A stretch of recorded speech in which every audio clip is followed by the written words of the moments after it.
وعلیکم جی، کوئٹہ میں جو گستاخی کا واقعہ ہوا تھا جس میں ایک شخص کو مار دیا گیا تھا اور پولیس اہلکار کی طرف سے مار دیا گیا تھا، اس پہ میں نے ڈیٹیل ویڈیو بنائی تھی اور جو ویڈیو میں نے بنائی تھی اس پہ باقاعدہ سے میری پوری تحقیقات تھی اور میں نے کوشش کی تھی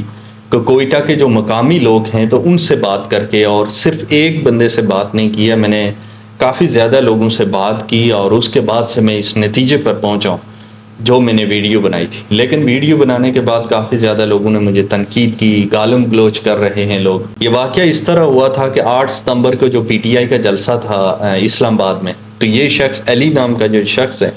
جس کو قتل کیا گیا، تو یہ یہاں پر آیا ہوا تھا جلسے میں۔ تو یہاں سے واپسی پہ جاتے ہوئے اس کی یہ ویڈیو ریکارڈ ہوتی ہے جس میں مولانا فضل الرحمان کے جو سپورٹر تھے تو انہوں نے اس کو تیش دلانے کی کوشش کی۔ اور آپ کو پتہ ہے کہ ہمارے یہاں سیاسی جب بھی تو اس میں لمٹ نہیں دیکھی جاتی اور لمٹ کراس کر کے بحث کی جاتی ہے۔ علی بھی کہ اسی طرح سے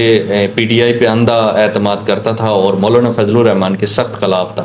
اب اسی جب 8 ستمبر کا جلسہ تھا اس کے کچھ دن پہلے لاہور میں جو جلسہ تھا مولانا فضل الرحمان کا جس میں تحفظ ختم نبوت کانفرنس رکھی گئی تھی، اس سے بہت سوال کیا جاتا ہے کہ مولوی نکلے ہوئے تھے ختم نبوت کے حوالے سے، آپ ان میں شامل نہیں ہوئے یا آپ ان کے بارے میں کیا اپنی اظہار رائے کرنا چاہتے ہیں؟ تو اس حوالے سے یہ بات کرتے ہوئے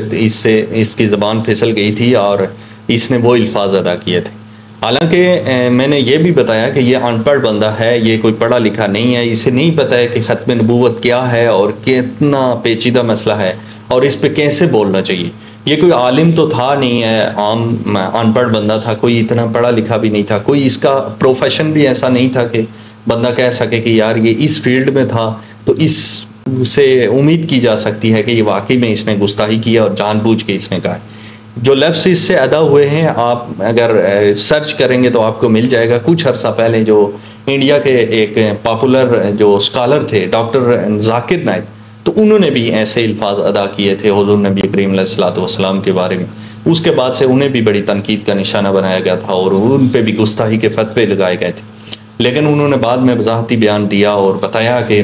مجھ سے یہ غلطی ہوئی ہے اور بعد سے کیسے طیش آیا۔ اور پھر گھر والے جہاں تک میری بات ہوئی ہے تو انہوں نے بتایا کہ 5 وقت یہ نماز پڑھتا تھا، آپ دیکھ بھی سکتے ہیں چہرے پہ اس کی داڑھی ہے اور ٹوپی بھی اس نے لگائی ہوئی ہے۔ اور کیونکہ آپ کو پتہ ہے کہ پٹھان لوگ جو ہمارے ہوتے ہیں تو وہ زیادہ تر نمازی پرہیزی ہوتے ہیں اور بچپن سے ہی ان کو سکھایا جاتا ہے، اسلام کی تعلیم دی جاتی ہے، بیسک جو اسلام کی تعلیم ہوتی ہے تو ان کے پاس ہر حالت میں ہوتی ہے اور نماز روزہ یہ نہیں چھوڑتے۔